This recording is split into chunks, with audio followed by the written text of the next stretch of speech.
England নিউজিল্যান্ডকে হারিয়ে দিয়েছে। পয়েন্ট টেবিলের অবস্থা কি? পাকিস্তানের সুযোগ তৈরি হয়েছে, কিভাবে তারা সেমিতে যেতে পারবে, ম্যাচটা কেমন ছিল, এই বিষয়গুলো নিয়ে কথা বলতে চাই। প্রথমত, এই ম্যাচটা পাকিস্তানের জন্য খুবই গুরুত্বপূর্ণ ছিল। যদি নিউজিল্যান্ড জিতে যেত তাহলে পাকিস্তানের কোনো সম্ভাবনা থাকতো না। সেখানে নিউজিল্যান্ড হেরে গেছে, ইংল্যান্ড জিতেছে, একটা সুযোগ তৈরি হয়েছে। সেই সুযোগ কাজে লাগাতে হবে, যদিও অনেক কঠিন কিন্তু অসম্ভব না। শ্রীলঙ্কার মাটিতে খেলা যে ব্যবধানের কথা বলা হচ্ছে সেটা সম্ভব, একটু হলেও সম্ভাবনা থাকছে, ম্যাচটা জমবে।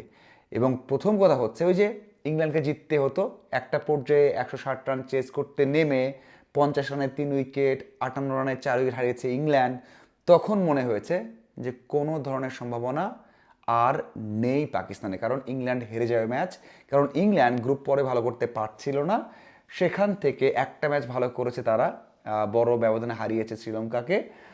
এখন বিষয়টা হচ্ছে যে তারা এই ম্যাচ ওই যে 160 রান করতে হবে, ওই রান করতে গিয়ে 58 রানের মধ্যে 4 উইকেট হারিয়ে ফেলেছে, কিভাবে জিতবে?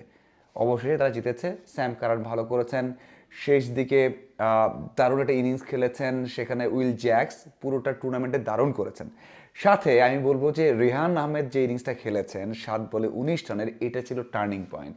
মানে ওই সময় এসে কেউ হয়তো আশা করেনি যে রেহান আহমেদ এত ভালো খেলবেন, 7 বলে 2 ছক্কা, একটা 4 হাঁকাবেন, 19 রান করবেন এবং ম্যাচটা জিতিয়ে দিবেন।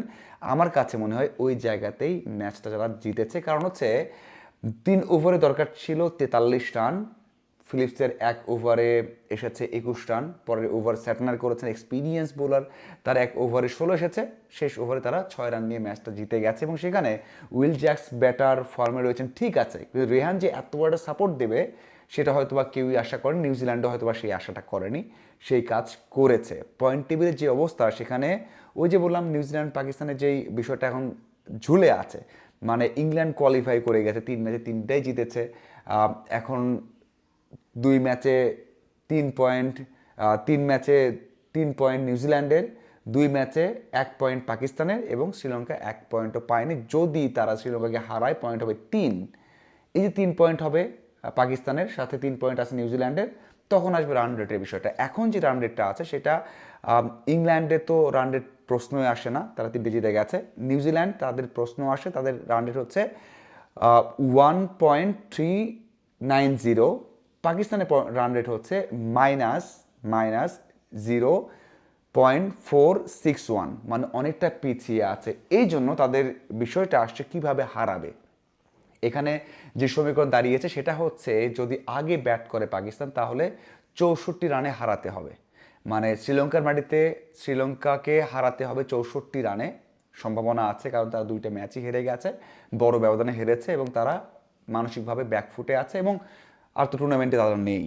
তো ওই ধাক্কা, মানে তাদের একদিক দিয়ে ধাক্কা, আর পাকিস্তানের তো উজ্জীবিত, তারা তো পারে, এবং তারা যদি 200 রান করে ফেলে, 180 করে ফেলে, তাদের বোলিং লাইন আপ দিয়ে চেষ্টা করলে করতে পারে, এবং একটা খারাপ দিন শ্রীলঙ্কা গেলে 64 রানে তারা জিততে পারবে। এটা হচ্ছে ব্যাট করলে। বল করলে কি হবে, মানে পরে, মানে যদি আগে বল করে তাহলে কি হবে? রান চেস করতে হবে, চেস করতে নামলে 13.1 ওভারে জিততে হবে।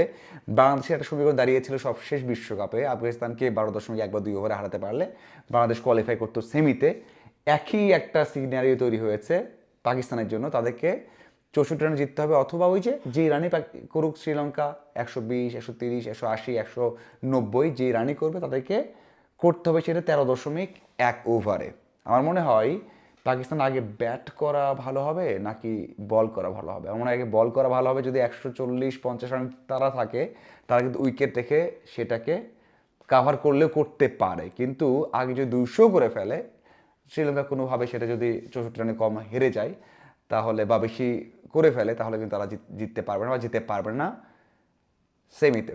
আমার মনে হয় পাকিস্তান টস জিতে আগে ফিল্ডিংটাই নেবে এবং ওই যে 130-140 রানের মধ্যে বেঁধে ফেলার চেষ্টা করবে। এই হচ্ছে ইকুয়েশন, এই হচ্ছে রান রেট, এবং এই হচ্ছে ভাগ্যের খেলা।